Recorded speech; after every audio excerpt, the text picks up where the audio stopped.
As a result of its widespread use, the popular money transfer app Venmo has become synonymous with the act of paying for a fast coffee run or sharing costs with friends.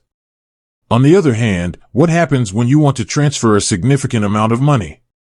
Is it necessary to have your Social Security number, SSN, in order for Venmo to function? It depends, as is the case with the majority of things in the world of finance. Before we go into the specifics of Venmo's Social Security number requirements, let's take a step back and look at the wider picture. Financial institutions, such as Venmo, which is owned by PayPal, are required to comply with Know Your Customer, KYC, and Anti-Money Laundering, AML, requirements. These regulations aim to prevent fraud, terrorism financing, and other illegal activities. KYC requires verifying a user's identity, and SSN is often used for this purpose. AML focuses on tracking and reporting suspicious financial activity. When Venmo asks for your SSN, Venmo doesn't require your SSN for basic functionalities. You can link your bank account or debit card and send/receive payments for everyday transactions. However, you might encounter the dreaded SSN request when you engage in certain activities. Transaction limits. Venmo has weekly thresholds. If you try to send more than $300 in a week, rolling 7-day period, or transfer over $1,000 to your bank in that time frame, you'll likely be prompted to verify your identity using your SSN. Business accounts. Want to use Venmo for your business ventures?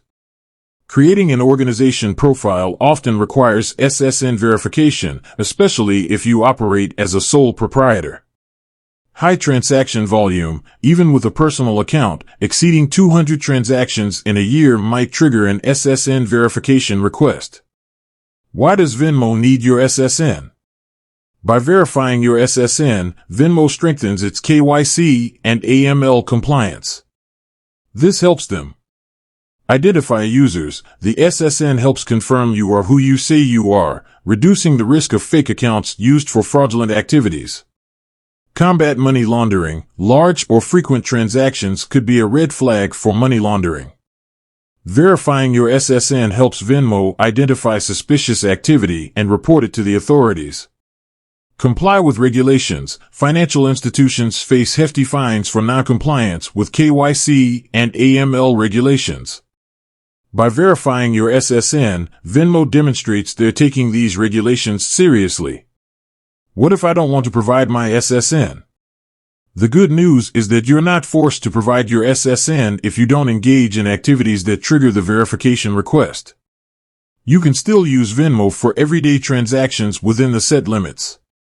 However, you'll be restricted from exceeding those limits or using certain features like organization accounts. Security tips when using Venmo with SSN. If you do provide your SSN to Venmo, here are some security tips. Beware of phishing scams. Never share your SSN through emails, texts, or calls claiming to be from Venmo. Venmo will only request your SSN through their secure app or website. Enable two-factor authentication. This adds an extra layer of security by requiring a code from your phone in addition to your password when logging in. Review transactions regularly. Monitor your Venmo activity for any unauthorized transactions and report them immediately. Understanding SSN and Venmo boils down to knowing your transaction limits and intended use. For basic activities, you can avoid SSN verification. However, for higher transaction volumes, organization accounts, or transferring large sums, be prepared to verify your identity. Remember, providing your SSN strengthens Venmo's security measures, but always prioritize security by being vigilant against scams and protecting your login credentials.